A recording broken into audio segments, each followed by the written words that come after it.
Welcome to Byte-Sized Tech. You know, something really fundamental is changing with the Apple devices we use every single day. We're moving way beyond just tapping on a screen and having it do what we say. Now our devices are actually starting to anticipate what we need, thanks to this brand new layer of intelligence that's being baked into pretty much everything. I mean, just think about that question for a second. This is really what Apple is trying to answer with all its latest updates.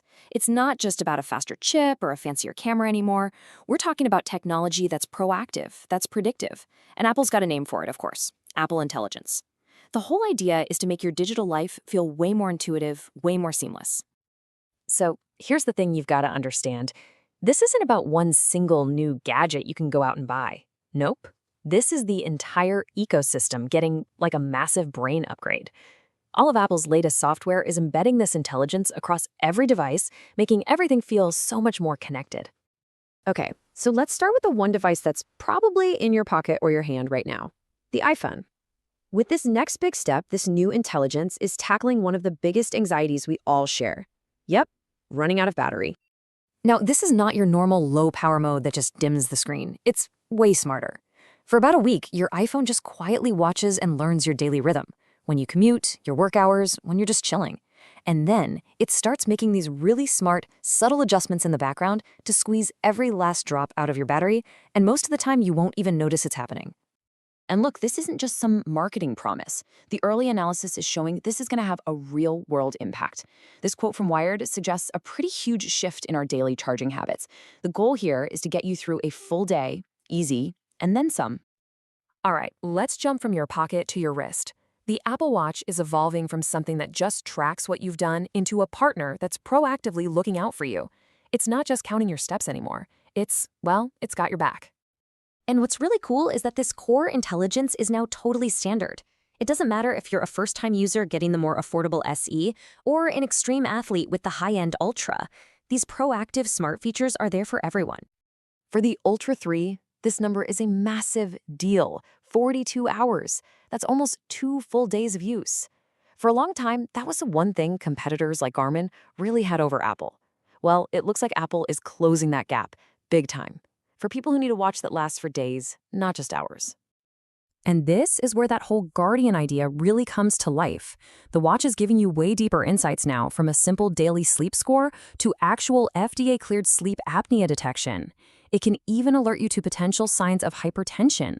It's shifting from just collecting data to actually looking out for your well-being. You know, sometimes the smartest features are the simplest ones. It's all about making those tiny interactions totally frictionless. With the latest software, you can just dismiss a notification with a quick, simple flick of the wrist. It's a small detail for sure, but it makes using the watch feel so much more natural when your hands are full. Okay, so we've got a smarter phone, a smarter watch, but what happens when they all start talking to each other without you even having to ask? This is where Apple Intelligence really starts to shine, by solving all those little annoyances that just break our focus. Oh man, if you've ever used CarPlay, you know exactly what I'm talking about. You're trying to navigate some crazy intersection, and boom, a phone call comes in and completely covers your map. It's like the perfect example of technology getting in its own way. Well, check this out. They finally fixed it. Instead of that obnoxious full-screen takeover, the new iOS turns the call alert into this neat little widget. You can still see your map, you don't miss your turn. It's a small change, but it shows a much deeper understanding of what you actually need in that moment. And here's another one of those "it just works" moments. If your Mac doesn't have Wi-Fi, it just automatically connects to your iPhone's hotspot. That's it. No more fumbling around in your settings, no more typing in passwords. It just anticipates that you need to get online and does it for you. So when you step back and look at all these little changes together, you start to see the bigger picture, right? We're really moving away from a command and response relationship with our tech. We're moving to a world where our devices are more and more proactive, just humming along in the background to make our lives a little bit smoother. And maybe one of the most powerful examples of this whole proactive thing is what they're doing with parental controls.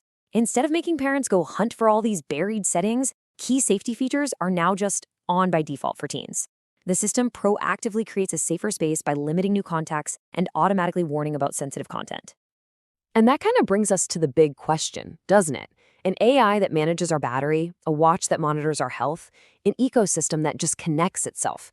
It's all incredibly convenient. But as our technology does more for us, without us even asking, you have to wonder, what's the right balance? How much of our digital lives are we really willing to automate? It's definitely something to think about as this new era of truly intelligent devices unfolds. If you enjoyed this episode, please like, comment, share, and subscribe.